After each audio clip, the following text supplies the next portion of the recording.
Assalamualaikum warahmatullahi wabarakatuh. Kami dari kelompok 4 akan memperlihatkan sebuah video yang sudah kami rancang dengan sebagaimana rupa tentang kita akan belajar tentang menerapkan gerak tarik kreasi, yang dimana itu akan membahas tentang fungsi, teknik, bentuk, jenis, dan nilai estetisnya sesuai dengan iringannya. Tujuan pembelajaran: mengumpulkan data, mengolah data tentang fungsi, teknik, bentuk, jenis, dan nilai estetis pada tari kreasi dari berbagai sumber, menganalisis fungsi, teknik, bentuk, jenis, dan nilai estetis pada tari kreasi dengan baik dan benar. Fungsi tari: 1. Sebagai sarana upacara. 2. Sebagai sarana hiburan. 3. Sebagai sarana pertunjukan. 4. Sebagai media pendidikan. Fungsi sebagai sarana upacara: jenis tari yang biasa digunakan dalam sarana keagamaan digunakan sebagai sarana upacara adat atau ritual yang bersifat sakral, seperti tari kecak Bali dan tari huruf Kalimantan.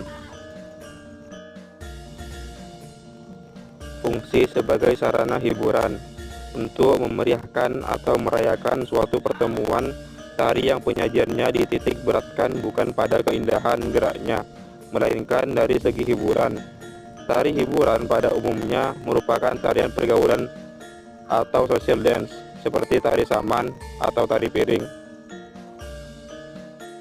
Fungsi tari sebagai sarana pertunjukan: jenis tari yang diciptakan melalui proses eksplorasi, improvisasi, dan komposisi dengan koreografi yang benar-benar dipersiapkan untuk sebuah pertunjukan, memberikan pengalaman estetis pada penonton dan mendapatkan apresiasi.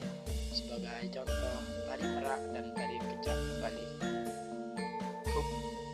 Fungsi yang terakhir adalah fungsi sebagai media pendidikan, sebuah tari yang bersifat untuk mengembangkan kepekaan estetis melalui kegiatan berapresiasi dan pengalaman berkarya kreatif.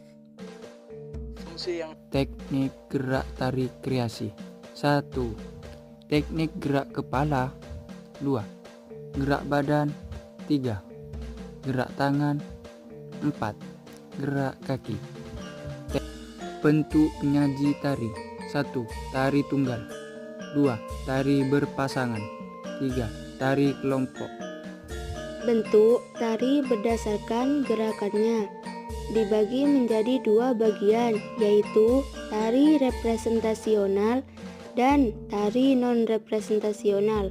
Tari representasional adalah tari yang secara utuh menggambarkan sesuatu yang jelas, sedangkan tari representasional adalah tari yang melukiskan sesuatu dengan simbolis dan biasanya menggunakan gerak-gerak yang bersifat maknawi. Jenis-jenis gerak tari dibagi menjadi dua bagian, yaitu gerak murni dan gerak maknawi. Gerak murni adalah gerak yang digarap untuk mendapatkan bentuk yang indah dan tidak dimaksudkan untuk menggambar sesuatu. Sedangkan gerak maknawi adalah pergeseran atau perubahan makna, ide, atau pemahaman yang terjadi dalam suatu konteks tanpa melibatkan gerakan fisik. Jenis tari: 1. Tari rakyat. 2. Tari klasik. 3. Tari baru. Berpola tradisi, berpola kreasi, non-tradisi. Seni tari: nilai estetis dalam tari. Wiraga. Wiraga adalah istilah dalam bahasa Jawa yang berarti bentuk atau kondisi fisik tubuh terutama yang terlatih dan kuat. Wirasa. Wirasa adalah kemampuan untuk merasakan atau menghayati sesuatu terutama dalam seni. Wirama. Wirama adalah istilah dalam bahasa Jawa yang merujuk pada irama atau ritme dalam seni musik atau tari. Harmoni. Dalam seni tari, harmoni adalah keselarasan antara gerakan, musik, dan elemen lainnya dalam pertunjukan.